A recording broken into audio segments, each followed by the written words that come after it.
SFO, this is Lazyboat, and welcome to another Before You Buy guide. Today we're going to be talking about Call of Duty Vanguard with just a couple weeks away.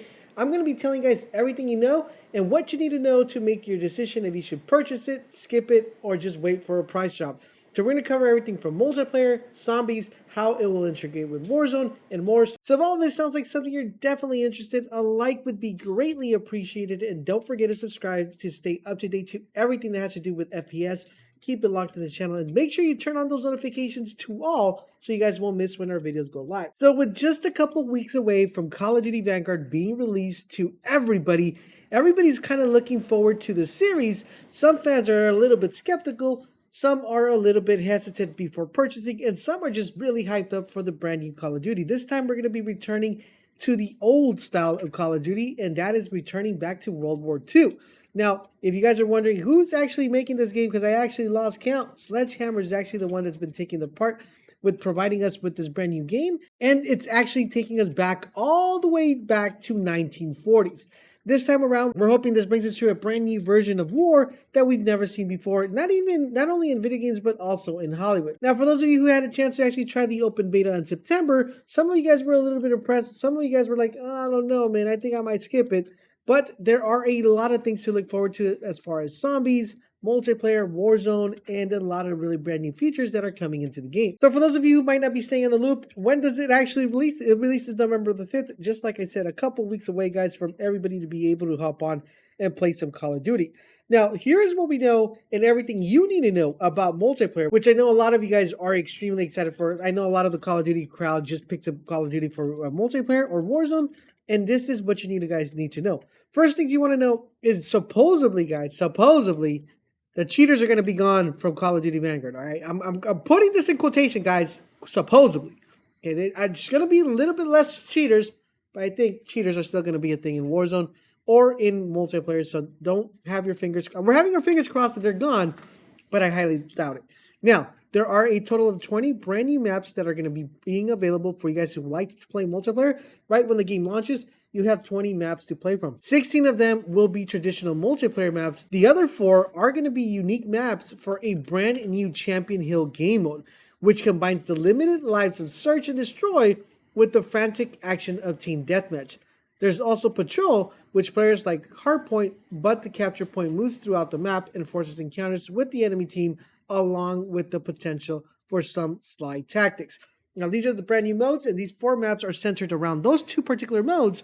So it's something that we are excited for, because anytime there's brand new modes, everybody's open to trying out something new and giving it a fresh new look. Now, according to a couple of rumors and information that we got in here, snippet tickets, there's going to be a lot of stuff that you're going to be able to do to customize your multiplayer experience. There are now going to be 3 types of lobbies you're going to be able to queue up with. One is called Combat Pacing System, which is going to allow you to choose between smaller and larger lobbies depending on how you feel to play. Then we have the Gunsmith Loadout system, which is returning back, and I think a lot of us really love the Gunsmith. It gives us a lot of tinkering to do with the weapons and makes the weapons a little bit more personal and more dynamic. Plus, it provides us with better builds for you guys who love to have the best gun in the game. Now, one thing we love about this option is the ability of being able to add 10 option slots to the gun, which I'm really, really excited for. And hopefully that's going to be good for changing the meta and giving us brand new unique playstyles and brand new unique gun builds. Now, Sledgehammer did add a new thing called the destruction system, which allows players to tactically break bits of scenery and create their own hidey holes around the map while sliding your mounted weapon along the edges. This is actually pretty good. We've never seen this in another Call of Duty game, so I'm really looking forward to see how creative this gets, and hopefully it doesn't become too campy. Now, we couldn't talk about multiplayer without talking the multiplayer king, which is Warzone. Will Call of Duty Vanguard be integrated? And the answer to that is 100% yes, it will be integrated, guys. Plus, we are bringing a brand new map. So brand new map, guys, we are extremely excited. And I think that's the thing that has me mostly excited. As apart from the campaign, it has me really excited for the brand new full-size Warzone map. And supposedly this time is going to be something new and something that we are going to definitely love. Integration will happen. And like I said, one of the biggest components, yes, guys, there are going to be supposedly the cheaters are going to be gone from Verdansk. We're hoping, we're crossing our fingers.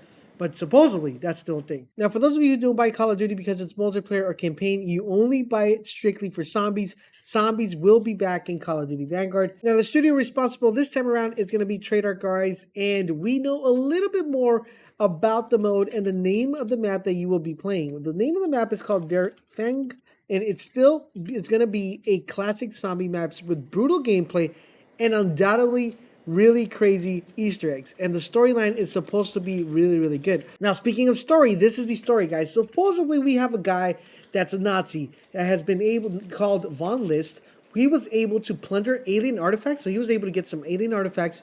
And with the power of the alien artifacts, he was able to bond humans with dark ether entities, basically into demons. He was able to get some demons, and he was able to get some humans and put them together all in a mix. Now, this sounds very dark and very arcanic, but what happened is that Von List was able to gain the power to raise the dead. So it just keeps coming crazy. It gets crazy. Not only do we have to deal with demons, we have to deal with walking zombies and people coming back from the dead. So really, really crazy stuff. Now, all of this is going to be taking place in Der Fang. I hope I said that and pronounced this correctly. It's based on the Vanguard site, and it's supposed to be one of the bloodiest battles in history, with an estimated 2 million casualties that happened, guys. There are massive graves in this location, and it seems like a decent option for a fantastic looking way to arise as many zombies as you possibly get, because there are 2 million dead people there. So it is pretty crazy. Now, the gameplay mechanics in the zombies mode is going to be a little bit different, guys. You're going to be given the opportunity to get right into the action,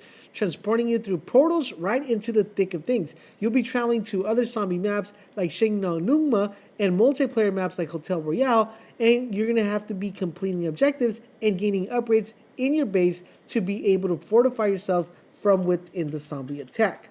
Now, there is a brand new system called the Altar of the Covenant, and this artifact will offer random upgrades every time you return from an objective, from familiar favorites like Brain Roth to Ammo Gremlin, which reloads your holster weapons over time, which is really cool. Now, to cap it all off, guys, this game also comes with a campaign this time around.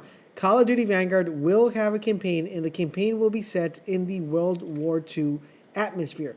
It features battles from all fronts, from Western, Eastern, Pacific, and North Africa. Throughout the campaign, you'll be tasked with taking multiple different characters with unique points of views throughout the action, and the tide of the battle will be turning in the war. The characters are special forces agents who are loosely but not 100% based on real soldiers who fought during World War II. There are currently 4 characters available. We have Sergeant Arthur Kingsley, which is a British paratrooper and leader of the Task Force 1. We have Lieutenant Polana Petrova. She's a sniper from the Red Army. We have Lieutenant First Class Wade Jackson, who is part of the U.S. Navy. And we have Private Lucas Riggs from the Australian Army. So everybody's being represented here, guys. So we have a total of 4 different characters. Now, these 4 characters have put together a Task Force 1, and a special unit that must face down the SSS and the Gestapo leader, Hendrik Feisinger, who's attempting to keep the Nazi rule intact during the twilight of the war. Now that you know everything that the game has in store for you guys, I want to know from you guys, do you plan on picking up Call of Duty Vanguard, or do you plan on skipping it? Let me know in the comment section down below. Don't forget, guys, if you want to stay up to date to everything from Vanguard regarding zombies, regarding multiplayer, and Battle Royale Warzone, make sure you guys keep it locked on this channel, and I will catch you guys on the next video.